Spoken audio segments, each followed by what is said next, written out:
Okay, so today I'm going to be replacing the lower ball joints on this. And the first step to do would be to jack it up and take the wheel off, so I'm going to do that.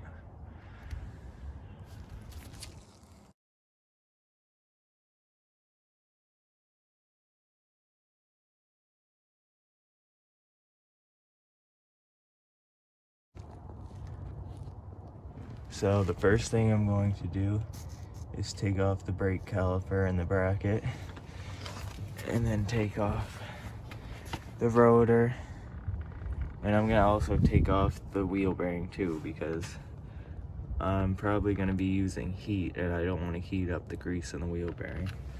So I'll disconnect that, and I'll also disconnect the bracket here at the back, and I'm gonna pull the speed sensor out of there. That way I can set that stuff aside and it doesn't get damaged.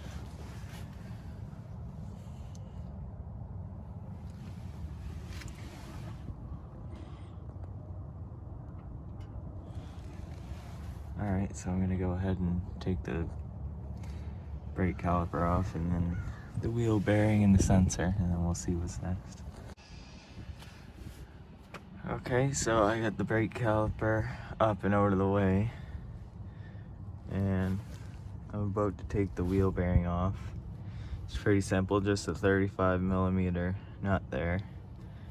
And you don't really need to take that off, but I anticipate that I'm going to be heating this up to get the ball joint out.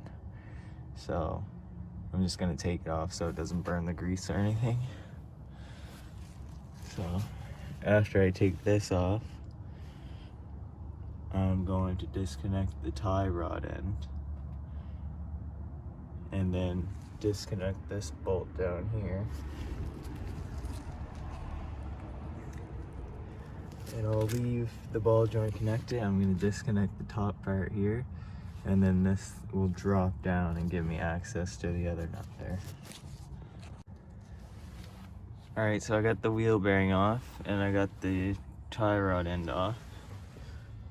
I just took the bolt off of that, or the nut, and I undid the nut up here, and it popped off after a couple seconds. But if it doesn't pop off, then you just hit right there with a hammer and it'll pop up. That's still good. It's nice and tight. I just replaced that last year. Yeah, so now, since this is off, you can take this and pull it forward, and that reveals this.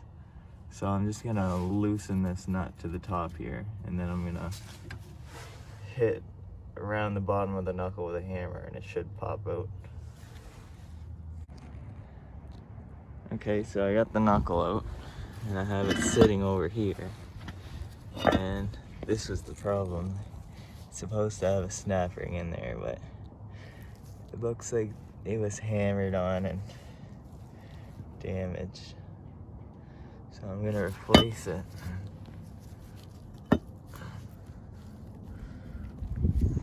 So you don't have to, but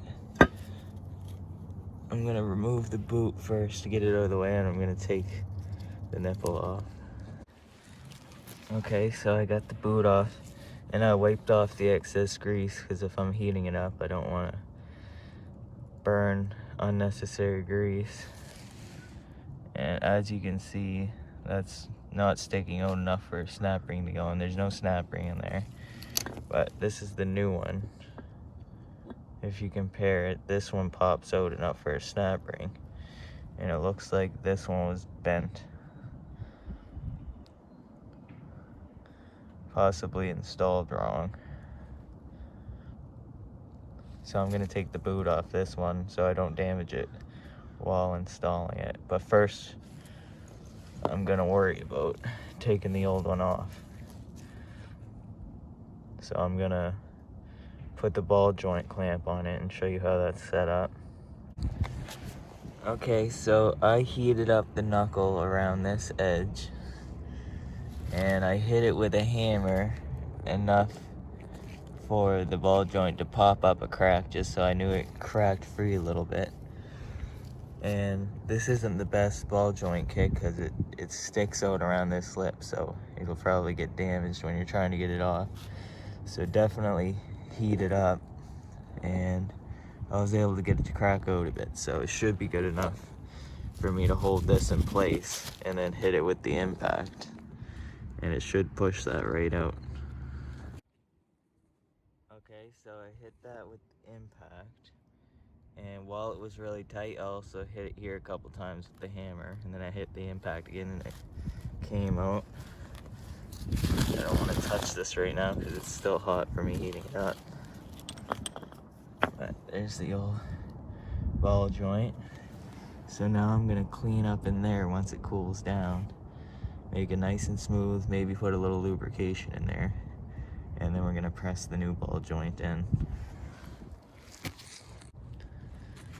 All right, so I got that cleaned up there, and I got the new ball joint in place. Put a little lubrication in there so it's not too hard going in. And you want to make sure you get some sort of attachment that presses down on the solid part of the ball joint. It can push on the outside too. This is the way I have it, and it fits. And you want to have a caul around here so when this pushes through, it doesn't hit anything. So I'm gonna zip this in slowly, and I'll show you after it's pressed in. Okay, so I got the new ball joint in place. I'm just gonna put the new snap ring on it, and I'm gonna put the boot back on it. Alright, so I got the boot back on, I got it clipped in place. So now all that's left is to put this and this other arm back on at the same time and put it back together the way you took it apart. Okay, so I got everything back together. Make sure you put that bracket back on and sensor into place. That's the new ball joint there.